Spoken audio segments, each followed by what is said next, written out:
Pueden acomodarse brevemente.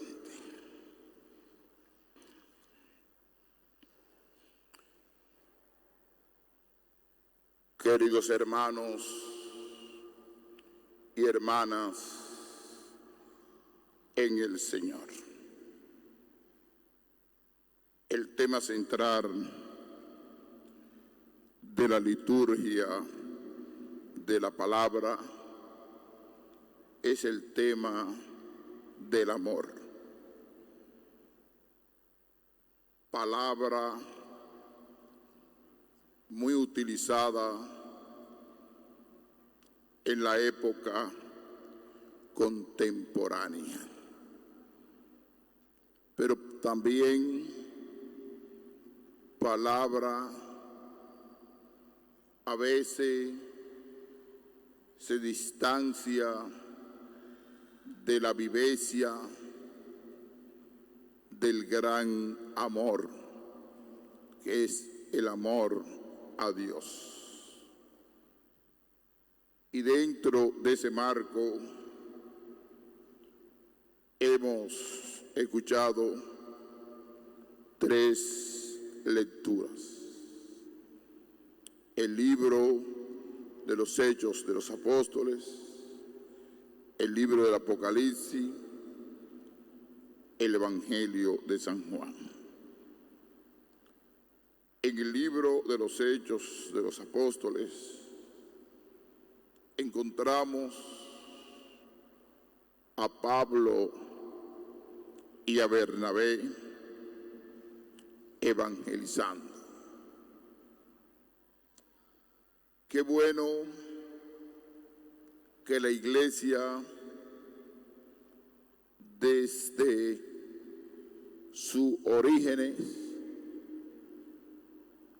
comience una evangelización misionera.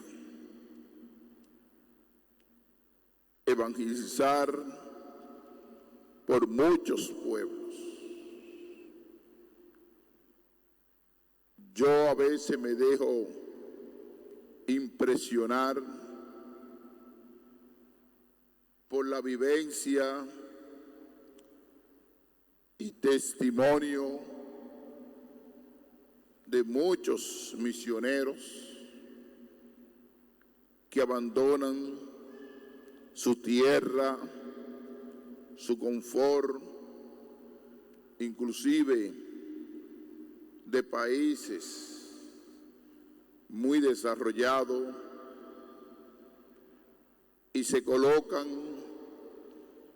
en el corazón de una selva, de un lugar de suma pobreza, y comienzan a evangelizar,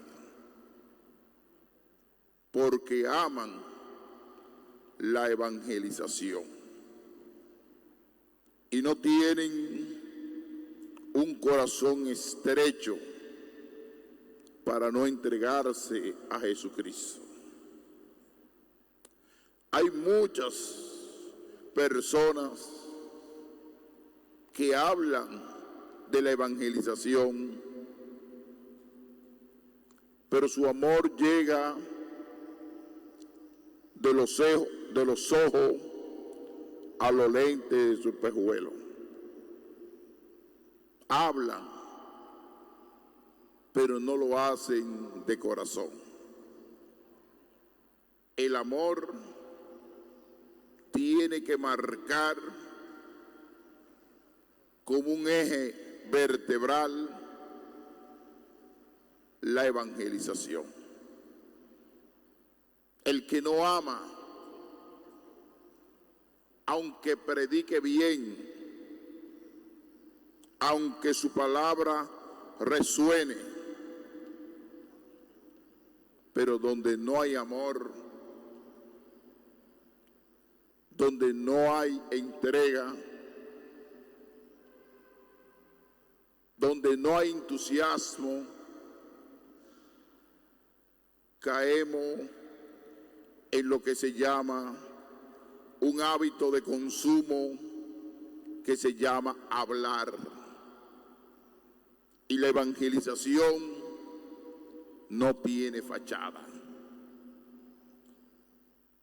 Este es el primer dato. Y con la fuerza de ese anuncio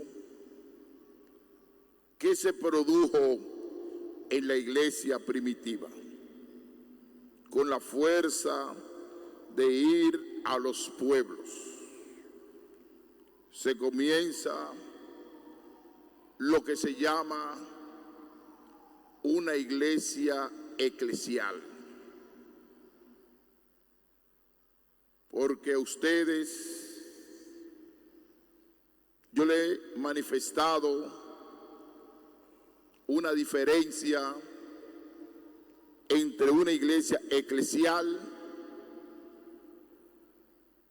y una, entre comillas, una iglesia ideológica, que no existe dentro de la idea de Jesucristo.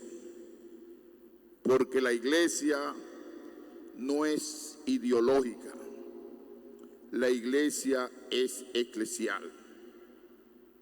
Aunque existan muchos carismas, estilo de vivir el evangelio, pero es una iglesia eclesial, una iglesia de comunión, una iglesia de unidad.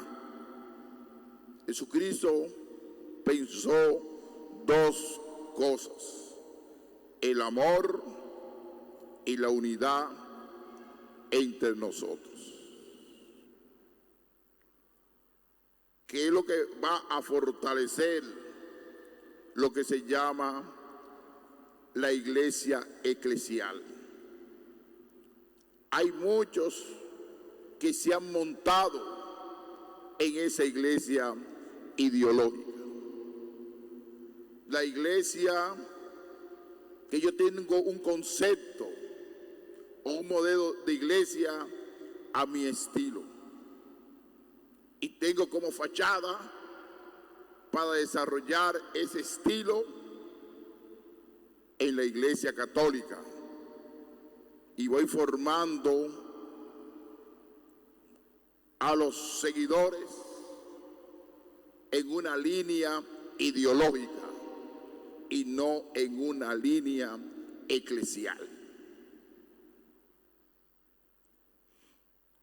Y yo pienso que la gran riqueza de este tiempo del Papa León es fortalecer esa iglesia eclesial dentro de la diversidad de muchos carismas que hay en la iglesia. Una iglesia eclesial. Y lo comienza en ese segundo momento lo que dice hoy el libro de los Hechos de los Apóstoles.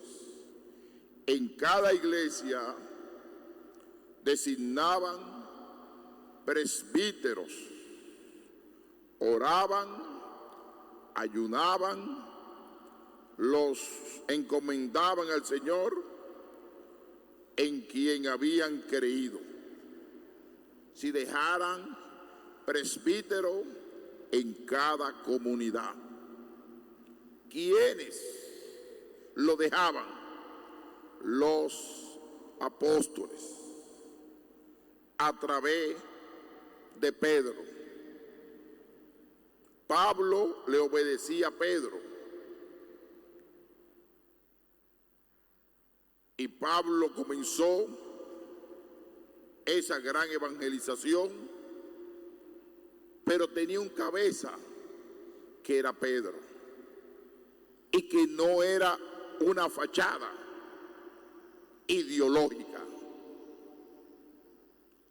sino una realidad eclesial. Y fue a muchos pueblos y dejaba presbíteros en cada iglesia. Dice al final, al llegar, reunieron a la iglesia y les contaron lo que Dios había hecho por medio de ellos y cómo habían abierto a los gentiles la puerta de la fe. El tercer elemento de esa fortaleza, de esa iglesia eclesial, lo dice al final. Al llegar, reunieron a la iglesia. Ahí estaba Pedro, estaban los apóstoles, estaba Pablo, estaba Bernabé,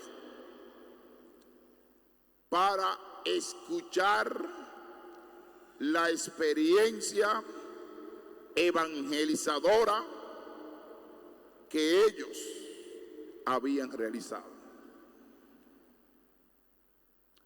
Y ahí está el matriz de la iglesia. Si nos distanciamos de ese modelo de iglesia eclesial y colocamos como fachada, como estoy adentro, pero no estoy. Porque la idea que voy proyectando es una idea o una creación que yo me he inventado. Por eso, la formación de los sacerdotes debe ser una formación eclesial y no una formación ideológica. La formación de los laicas dentro de la iglesia debe ser una formación eclesial, partiendo del amor de la iglesia, partiendo del amor de los obispos, de los párrocos. Pero cuando hay ese abismo ideológico, se van haciendo pandilla, se van haciendo banda en nombre de la iglesia y comienzan a tener lo que se llama una apología y comienzan a inventar esa palabra apología, defensores de la iglesia con un lenguaje paralelo a la iglesia eclesial. Y eso produce mucho daño dentro de la iglesia. La iglesia es una iglesia eclesial, una iglesia que tiene cabeza, es como un cuerpo, que todo el mundo tiene diversidad de pensamiento, pero tiene un cabeza, un magisterio, unas directrices, una dirección. Pero si hay un grupo que quiere colocar, teniendo como fachada la iglesia, su dirección, su criterio, sus ideas, nos estamos distanciando de la iglesia eclesial. Porque hay una palabra que en esta iglesia contemporánea, quizá duro lo que le voy a decir, muchos sectores de la iglesia no son obedientes,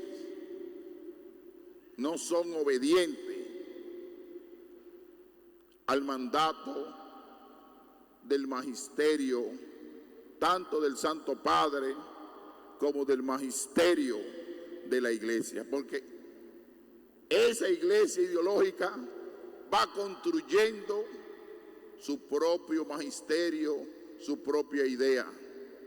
Y el magisterio, ¿quién lo construye? La colegialidad de los sucesores de los apóstoles, en una reunión, en un sínodo, en un concilio, que lo convoca el Papa, y de ahí salen matiz, idea para el crecimiento de esa iglesia eclesial.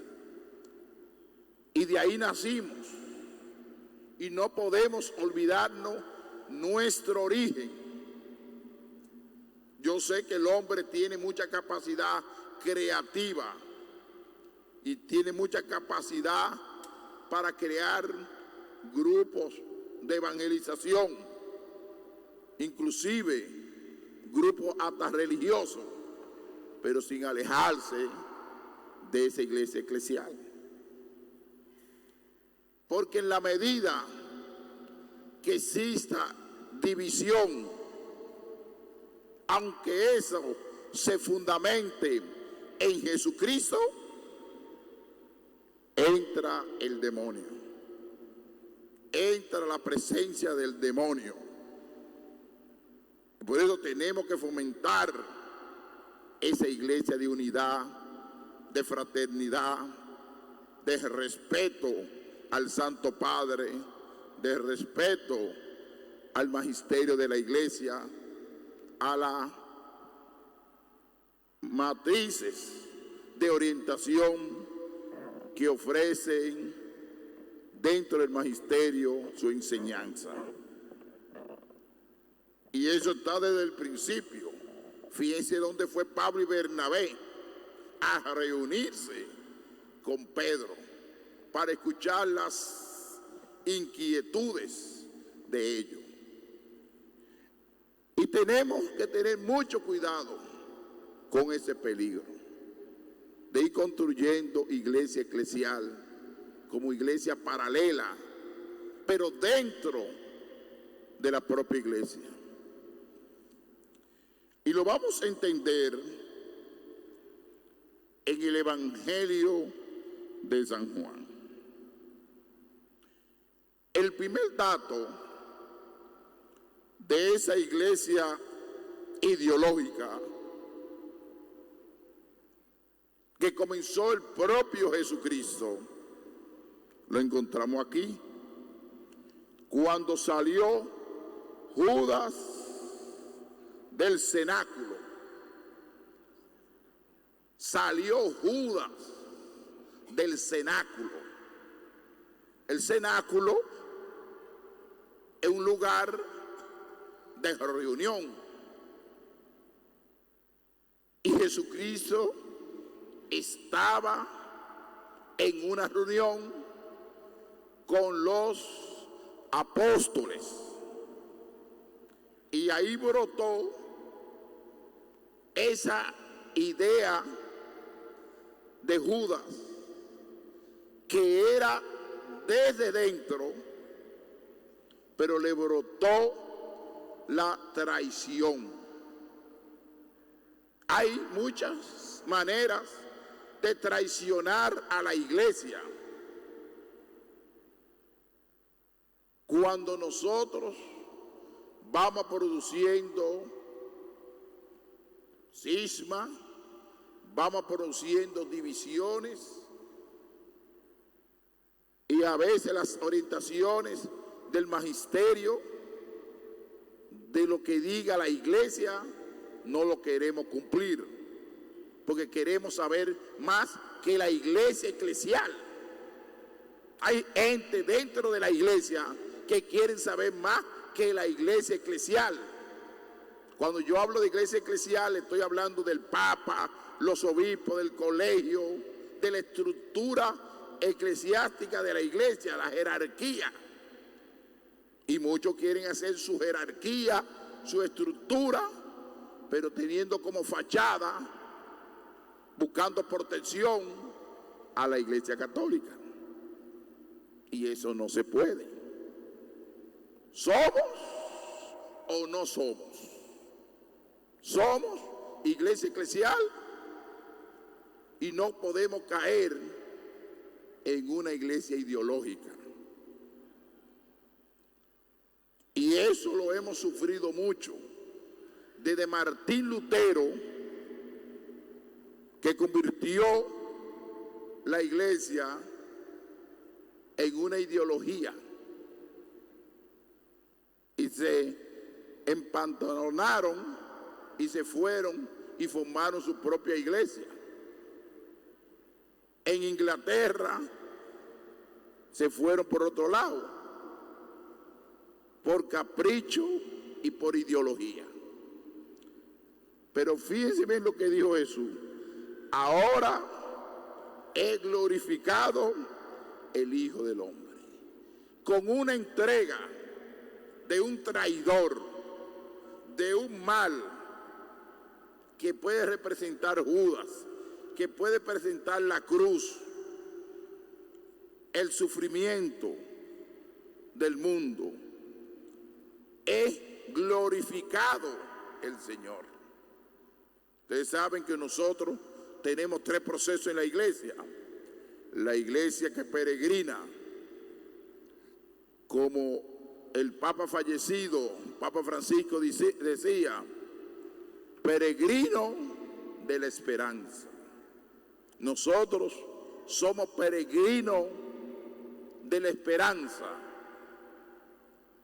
Y entender la palabra esperanza, entender el amor, entender la fraternidad entre nosotros. Y Dios es glorificado en Él. Y si Dios es glorificado en Él, también Dios glorificará en sí mismo. Pronto lo glorificarán. Con la entrega de la actitud mala de Judas, nace lo más sublime de la iglesia, que es el misterio pascual, porque con la entrega va camino a la cruz.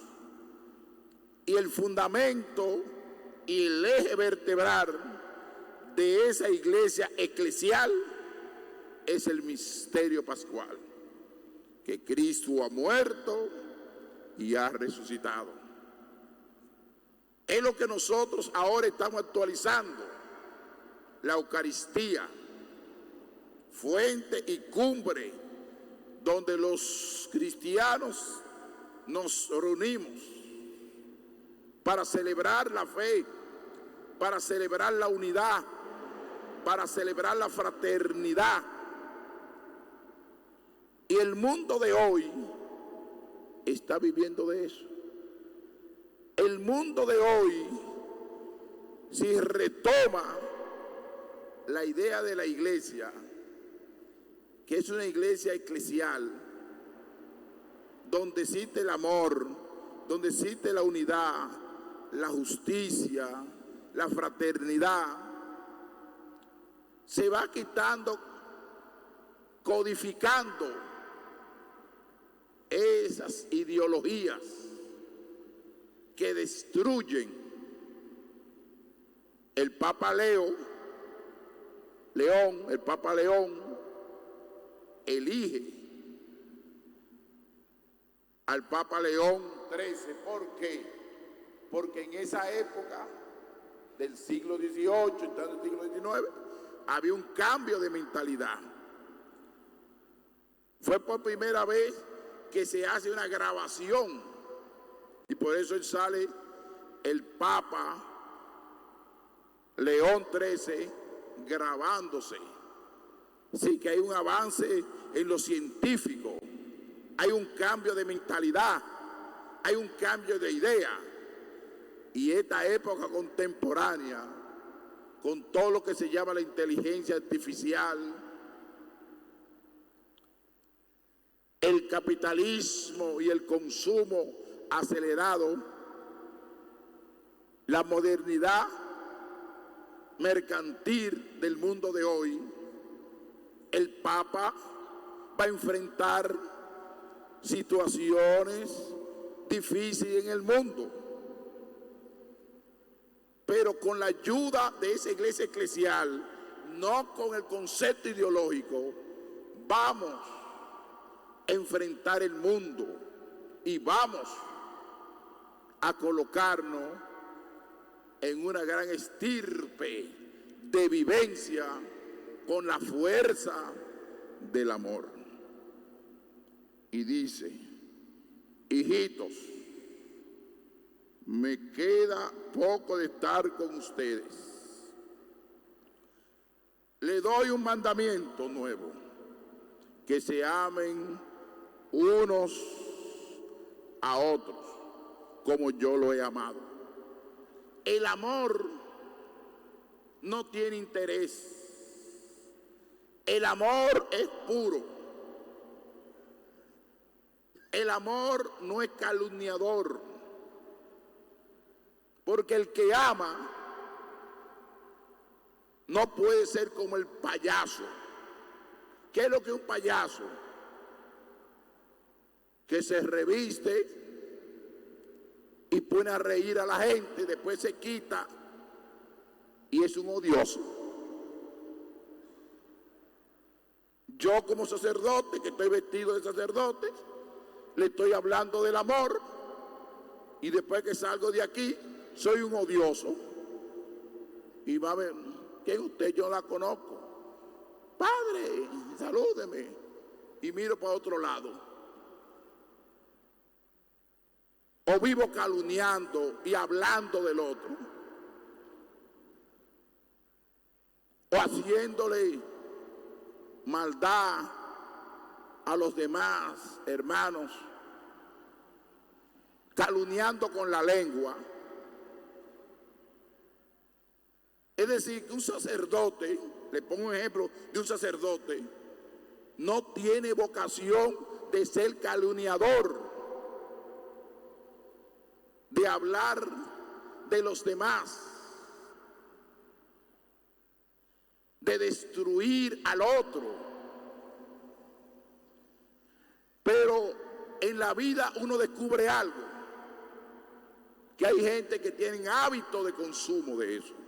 Como uno tiene hábito de comer arroz, dice el dominicano, si no he comido arroz hoy, no he comido en el día entero. Hay gente que tienen el consumo de calumniar, de hablar, de estar con el cuchicheo, hablando en secreto siempre, llamando a la gente a sola, llamando por teléfono, para estar calumniando. Uno dice, caramba, fue que el evangelio le pasó por encima. Y no, yo pongo un ejemplo porque yo soy sacerdote. También le suceden a los laicos y laicas que el evangelio le ha pasado por encima. ¿Cómo que hoy el evangelio de San Juan te habla del amor y tú no eres capaz de amar, sino de estar calumniando, difamando, dividiendo? Es que el cristiano es algo más. El cristiano es algo más. Y no lo hemos entendido. Y tampoco hemos entendido el cristianismo, que Cristo murió en la cruz. Mire, que quiere prestigio, el que quiere hacer carrera dentro de una iglesia eclesial, si es eclesial, no tiene sentido de estar en la iglesia, que busque otro sitio. Y si ha llegado a ser grande en la iglesia, es un frustrado, porque ha vivido una vida de fachada y de transparencia, su vida, pero no una vida seria, no una vida de entrega, no una vida de sufrimiento. En una palabra, no una vida de amor. Porque el que ama se coloca entre los dientes y la lengua un grillito para controlarla, para que no sea tan hablanchino y tan mentiroso y tan chismosero.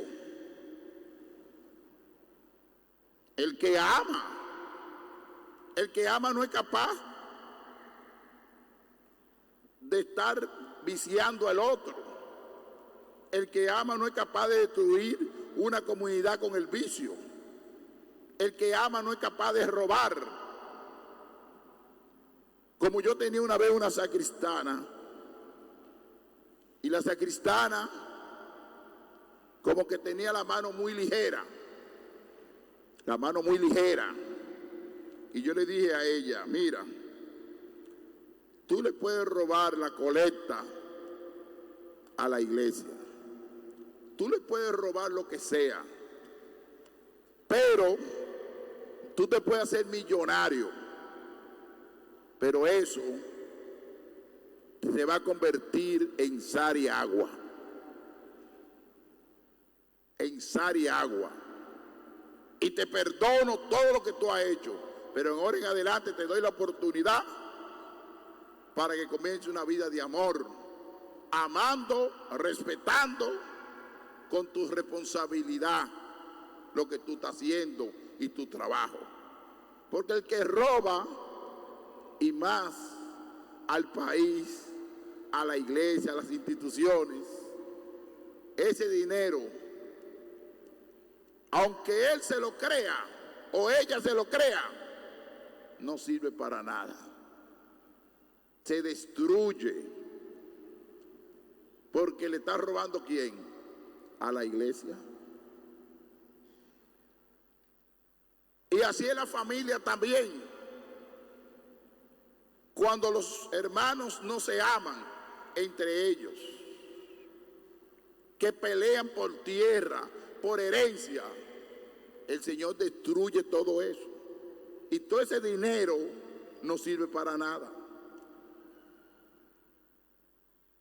El que es capaz de amar una porción de tierra y colocar en segundo plano al ser humano, el que se dedica a un negocio, a una empresa, y no es capaz de amar a los empleados, de ser amable con ellos, de abrazarlo y decirle que esa gente son seres humanos, que no lo traten como esclavo o como servidumbre. El Señor te llama a amar. El Señor te ama amar. Aquel que trata a su esposa como si fuera una esclava, que hay que ponerle la comida en la mesa, que hay que lavarle los pies, sino que el esposo se pone bravo en lugar de ayudarse el uno con el otro, decirle, vieja, ¿en qué te ayudo? Poner la mesa. Pero hay hombres que llegan a la casa y hay que hacerle quitarle los zapatos, quitarle la media, peinarlo, como que si la mujer fuera una servidumbre. No, hombre, eso no es amor. Eso no es amor. Eso se llama masoquismo. Masoquismo. Yo le digo a esos hombres así, mira, ahora existen robots, mujeres que son robots, y te pueden hacer todo eso. Para que no utilice ese ser humano tan digno y tan querido como una mujer. Por eso hoy quiero recordar en este mes a todas las madres. Hemos comenzado este domingo a orar en el mes de mayo por todas las madres,